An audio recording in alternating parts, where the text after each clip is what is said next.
Welcome back to WeeChats with Brilliant People.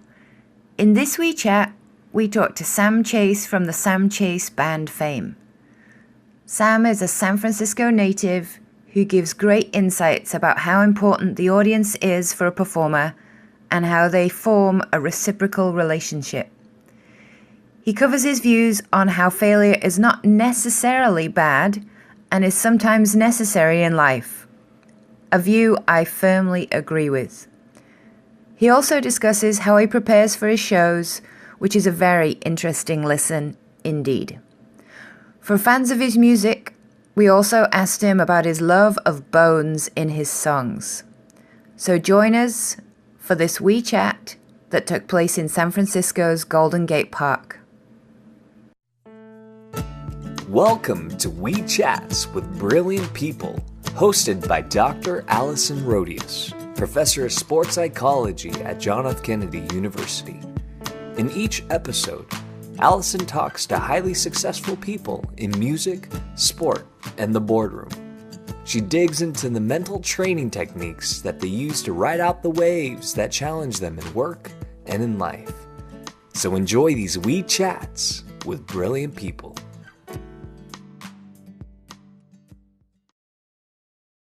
Welcome back to WeeChats with Brilliant People. Today I am uber excited to talk to one of my favorite musicians, the Sam Chase. Sam, Hello. Welcome. Hello, everyone.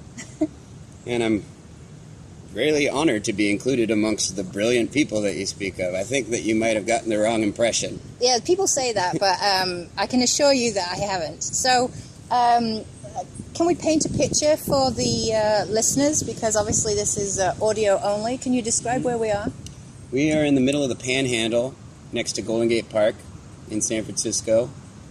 There are cars rushing by about 50 yards on either side of us. There are a bunch of gutter punks with hula hoops and pit bulls walking our direction right now, which is a little disconcerting. On a very nice jacket weather San Francisco summer day. Yes, and here I am with no jacket and no sleeves because I came from 100 degrees in the East Bay and foolishly forgot. But, you know, the sun is shining. It's great. This is a gorgeous day in San Francisco. This is perfect weather as far as I'm concerned. It is. Not too hot and not too cool. Yeah. So, the Sam Chase. Yeah. Today, I would like to know a little bit more about you and also a little bit about how you prepare for your music and, you know, particularly your concerts. So when you're actually on stage and performing. So for the benefit of the listeners, could you say a little bit about you and your vibe? I've never been one for lots of prep for anything that I've ever done. Usually, actually, the more preparation I put into something, the more disillusioned I become throughout that preparation, and I just kind of give up. A lot of things that I probably could have gotten good at, I gave up pretty quickly on. Like, I can't build anything. I can't fix anything because it takes a certain amount of knowledge that you have to accumulate over time. But then there are certain things that just come naturally to people, whether it be something that's artistic or whether it be something that's emotional or involves just, you know, thought rather than action. And I found that playing guitar and sitting and writing music is something that became somewhat natural to me. You know, I don't practice scales at home. Yeah. I don't do vocal warm-ups, which I should. You know, I don't really think about what I have to do until I'm there. And I think that is partly that's part of the charm of our live shows, I think, too, is that I don't spend too much time thinking about what I'm about to do. Yeah. I like to get up there and think off the cuff, say things that I wasn't expecting to say before I got on stage. I mean, there's a couple of canned one-liners that I throw out just about every show to, you know, go from one segue one song to another. But I feel like the most natural you can be on stage is when you're being the most honest and natural to your audience. And the audience doesn't go to a show expecting what they're going to do or say, or what songs they're going to clap to, or what, Yeah. They're all thinking that way as well. So when you're kind of preparing, you're already losing your audience, I feel. It's a really good point that I haven't thought about recently, but actually one of my students looked at how does an audience influence the artist back again, and how does it go back and forth? But you make a really good point that we don't think, as an audience member, we don't think about how we're going to prepare or how we're going to think or feel when we get there. We're just excited to go and listen to the music and hope that it's good and hope it moves us.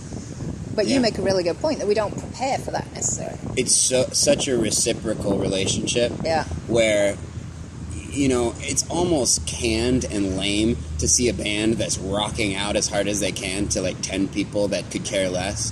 And don't get me wrong, I've done that for years in different bands. And, it's an unfortunate situation when you're ready to play a show and you feel great and then the audience just isn't feeling it. And every now and then we play shows like that. We played one a couple weeks ago up north that really the audience was just not feeling it, or they just weren't reciprocating the energy that we were trying to give out, and it affected our performance.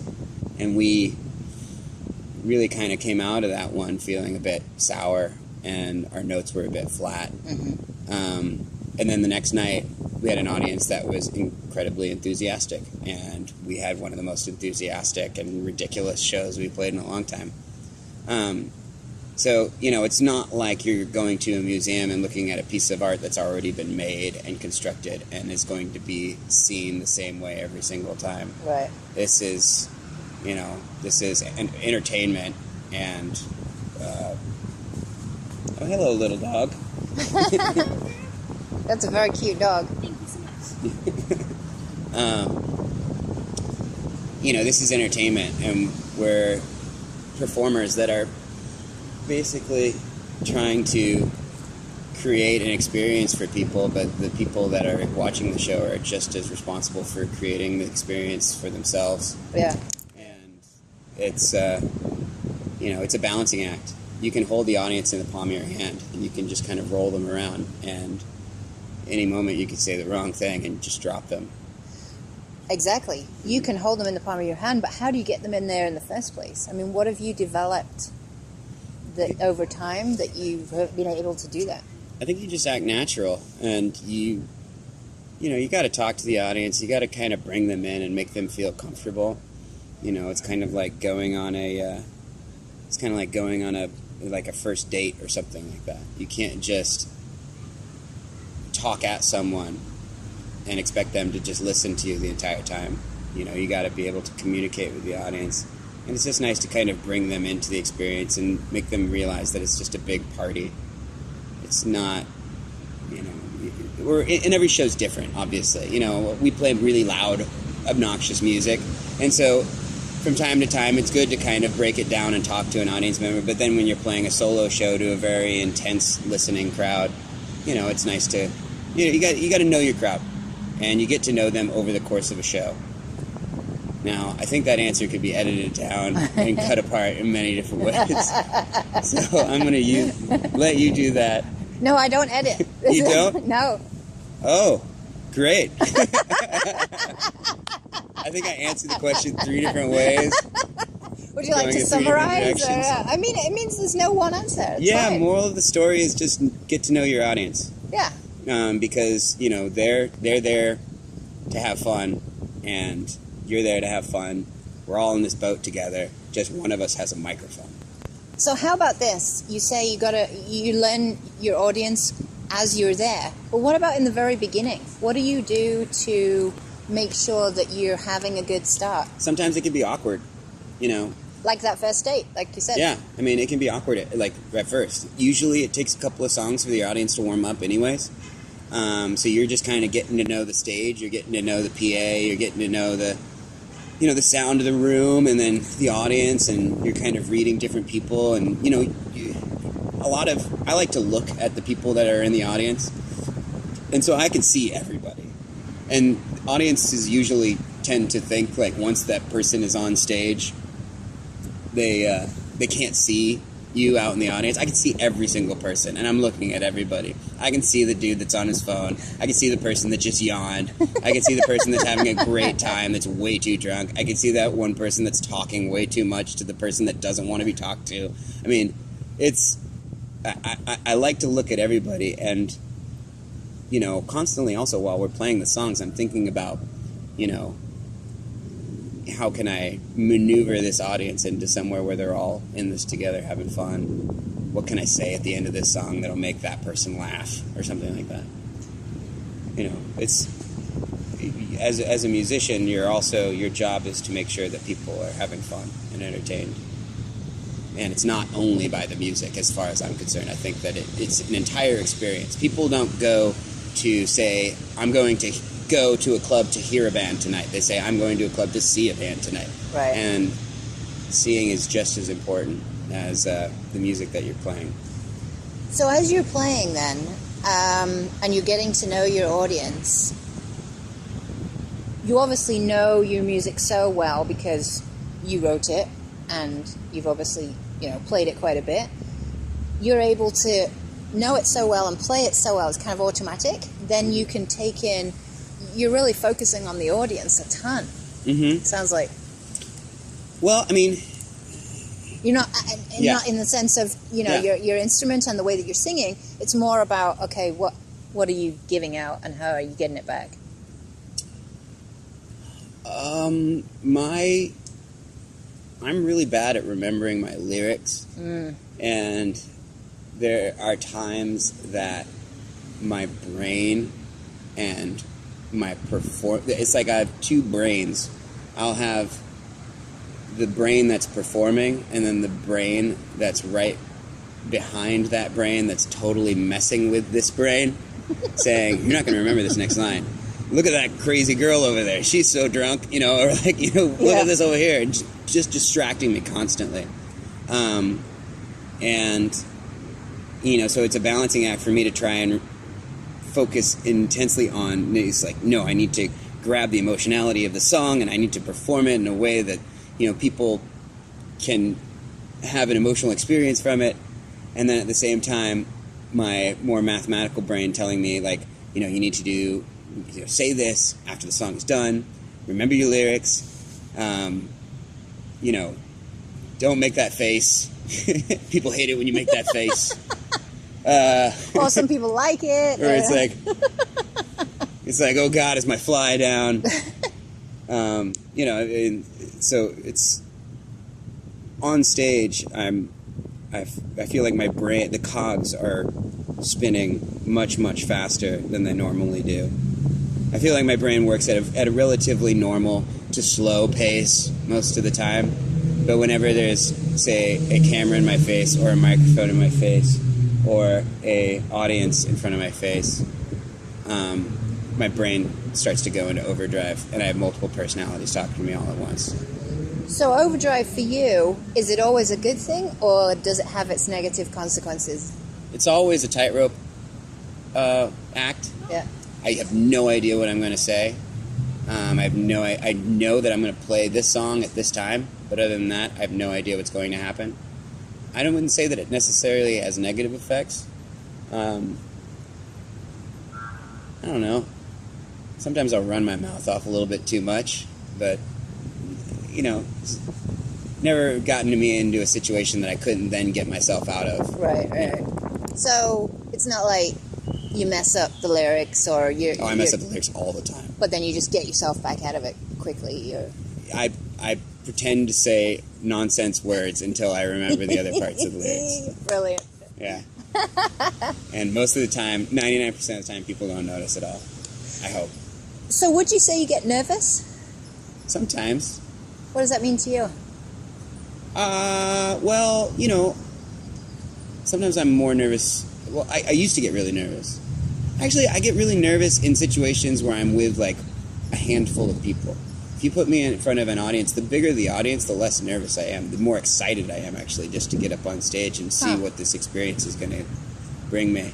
But when it's when you can really focus on a handful of people or like 20 people in a room that are all looking at you, and you can really see what they're thinking, and you can, when you say something wrong, you can see like the furrow of somebody's eyebrows, and you're like, oh, I think I just offended that person and I didn't mean to, or something. It's almost like when there's more people in the audience, there's more anonymity on stage. Huh. I'm more of just an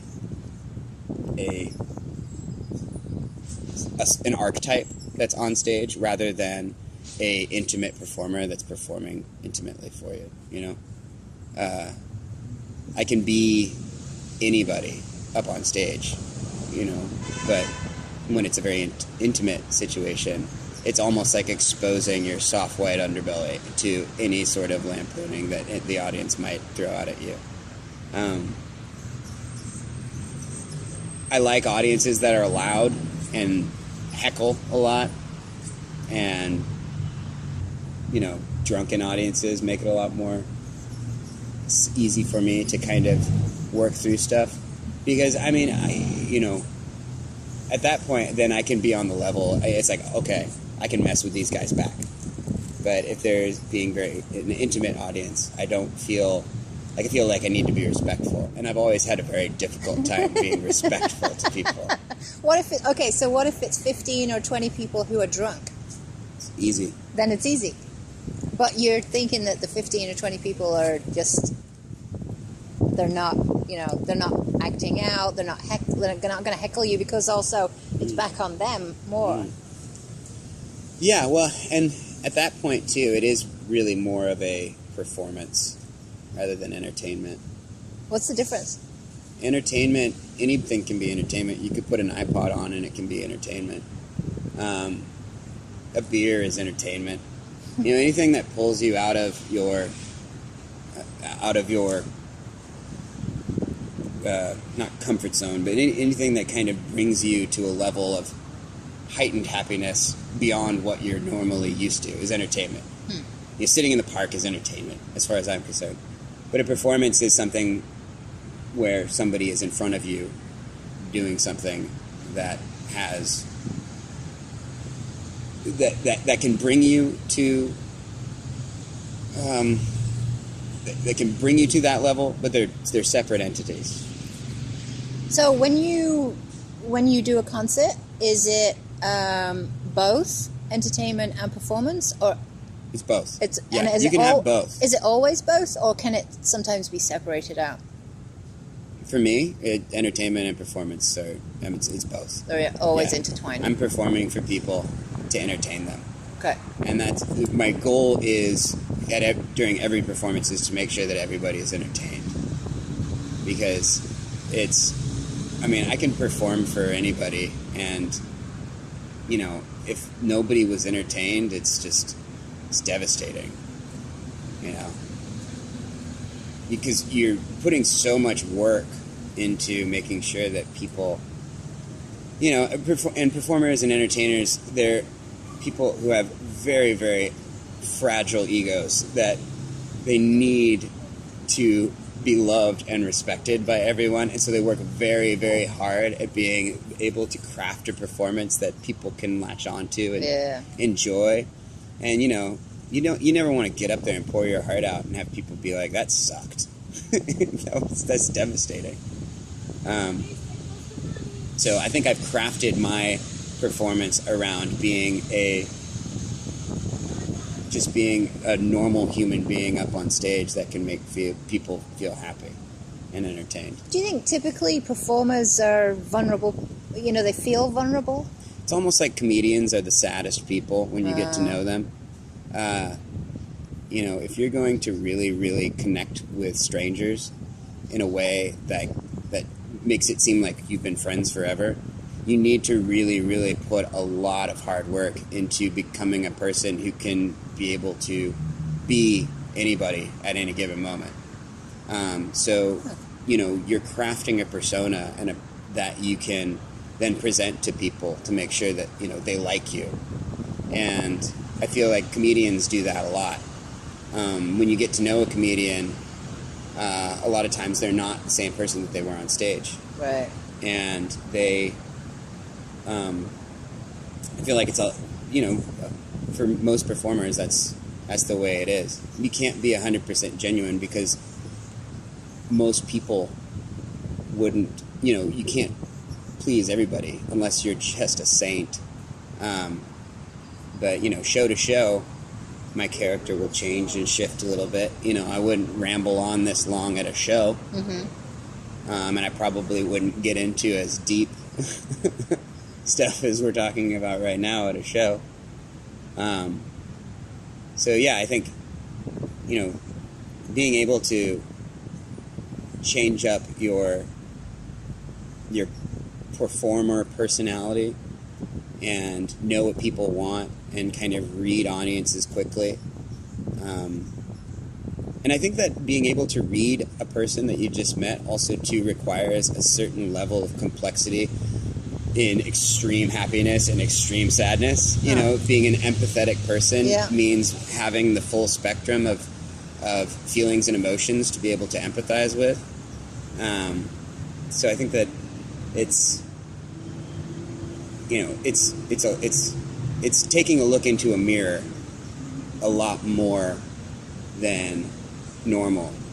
Being able to see yourself and other people and being able to project that onto an audience. But it's also being able to expose that, because you can look in the mirror, like we all do every day, and then go, oh, okay, I'm done. I don't need to tell the world about how I'm feeling about something. But as a performer, you kind of need to some, with your lyrics and your music. Yeah, you can't be afraid to, expose yourself, because, you're not going to be friends with somebody that you can't tell your secrets to. And you're not going to win over an audience and be friends with an audience if you can't let them know that you're open and available to being emotional, and they can be too. Audience members can laugh and they can cry and stuff like that. But if you're kind of holding yourself back, the audience isn't really going to respond emotionally the way you want them to. So, and there's times where I get, kind of emotional on stage, where a song affects me and I start getting goosebumps, and then I look out at the audience and you see somebody that's having that same response, and that's cool. Is that the ultimate? That's the ultimate, when you can really feel like you have an audience that is right there with you, and you're all kind of having this experience together, whether that, is a sad experience, a happy experience, a funny experience. It's the moments that you can get off stage and just feel like you just went through therapy or something like that with 600 people. Feel like you did something special. That is very cool. Yeah, it's really cool. Would you recommend it to a lot of people? Hell no. Just go to therapy.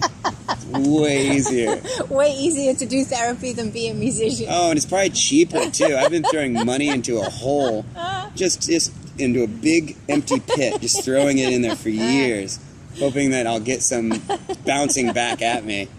And, it hasn't fully evened out just yet. Classic. Yeah. Well, we are close to the end of this WeeChat. I could talk to you for flipping hours, but obviously, the sun will go down at some point. Mm-hmm. I have two questions. One is a personal one that I've picked up on about your music, so I wanted to ask that, and another one that I ask everybody at the end. So let me ask the personal one first. Okay. I love your music. I've seen you in concert. I listened to your music on the way here from the East Bay. What do you have about Bones? Bones. You mention Bones in almost every song. I do. Well, it's funny. It's blood, bones, death, and guns. For some reason, I mention a lot. Probably not on the albums that you heard. Yeah, maybe not. But yeah. A lot of my old songs was guns, and I've never shot a gun in my life. Do you? So you don't even like guns, I guess. I could care less about guns. I mean, they're cool looking. I guess. In the movies, they look cool. I don't know. No, but for some reason, in a lot of the songs, especially the early songs I wrote, like I sing about like having a gun for some reason or something.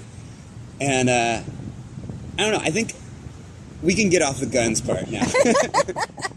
But there are a lot of common things that do pop up, and they're very morbid. And I think bones and blood, it's the stuff that you're made up of, the stuff that's inside you. It's kind of like like I was saying, you know, you have this hard shell, emotionless shell, but underneath everything is kind of bubbling and angsty and full of all of the humanity that makes up who you are. And I kind of get kind of fainty around the sight of blood even, but I'm always kind of infatuated with the humanity underneath, how people can kind of create this avatar of themselves through the way that they wear their hair or the clothes that they wear, or just walking down the street, the look that they have on their face. I mean, they can create an entirely different person, but underneath is something that they can't even change. It's the humanity and the blood and the bones. It's everything that makes up who they are, and we're all the same. Yeah. And when you deconstruct it, you can't tell who that person was. You know, there's no remnants of the clothes that they wear, the way that they styled their hair. You dig up any corpse, they look exactly the same. So I'm told. Allegedly. I'd almost just outed myself as a grave robber. So I think that's mostly it, and it's also just I just have a morbid imagination. No, I think it's hilarious, and almost every song on the one album that I was listening to anyway, Machine Bones. I gotta work on that. I didn't say it was a bad thing. And we're making a concept album right now, and it's about this it's a couple who is in this band. Can I swear on this? This is a podcast. I can say. Yeah. So the band is called Shit from Shinola, and they just travel around. They're a couple of drunks, basically drinking themselves to death on tour constantly, going from town to town, open, bar to bar, drink tickets to drink tickets. And the wife gets pregnant. She has a son named Dallas Pistol, again with the guns. And the father, knowing that the son is going to be raised in this horrible environment, sells his own soul to the devil to save his son. The devil gives the son a banjo, and he becomes this amazing banjo prodigy. But then throughout, as he gets older, into toddler to childhood, he realizes that he has these murderous urges, and he becomes this kind of murderous banjo-playing outlaw child. And the parents drink themselves to death, and then he has to basically continue with what his parents' legacy of Shit from Shinola by going from bar to bar as this young child banjo-playing prodigy murderer. And there's this running theme of this phrase, "carry my bones." And so that runs the entire album. I've heard that in one of your songs about carrying your bone. Yeah, it's in, and it runs through a number of the songs. And yes, you're gonna get more. You're gonna get more bones, more guns, okay, more blood, all on one album. God damn it! I gotta work on that. It's better that than I don't know, lollipops or something. Oh yeah, that would be way too boring. And it's hard to rhyme. Yeah, lollipops, sugar tops. Oh man, you're better than I am at this. No, not at all. Gumdrops. Nah, whatever. Low lemon drops, gumdrops. Anything that drops. Yeah, or pops. Or pops. Or flops. You are really good at this. Not really. Well, you're the one with the Brilliant People podcast, so... Yes, but I'm behind it. I'm not one of them. Yeah, I don't know. You're also very humble. Can I ask you the last question? Yeah. Are you ready? Yes. I've asked this of everybody. If you knew you couldn't fail, what would you try to do tomorrow? Jesus Christ. If I knew I couldn't fail, what would I do tomorrow? Fly. Fly. That'd be cool. That would be cool. Yeah, I don't know. That'd be awesome. No one said that yet. Yeah, I don't know. I mean, I feel like, Ooh, yeah. Failing is just something that exists. So I don't know. I wouldn't say like, oh, I'd become a chef, because failing just exists, and you learn from your mistakes and your Right. failures and stuff. Yeah, And I feel like, I'm already doing what I want to do, yeah.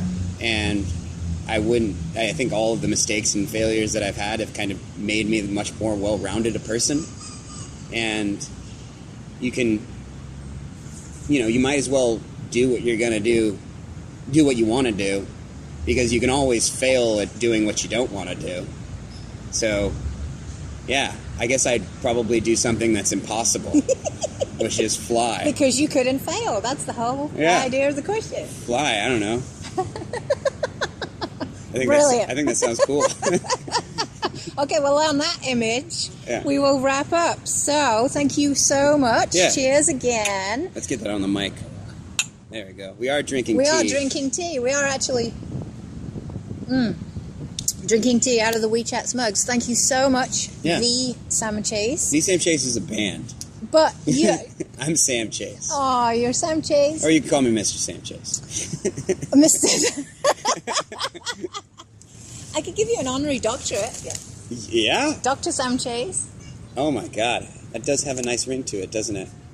But I still think it's cool that if your name was the Sam Chase, you should just change it, even if it is a band. Yeah, You're yeah. still the front person of it. That's true. I think the rest of the band might have questionable things to say about That's that. That's true. Well, it's been a pure pleasure and an honor, and thank you so much. So tune in next time, everybody, to hear who we have on WeeChats with Brilliant People. See you next time. We hope you enjoyed these WeeChats.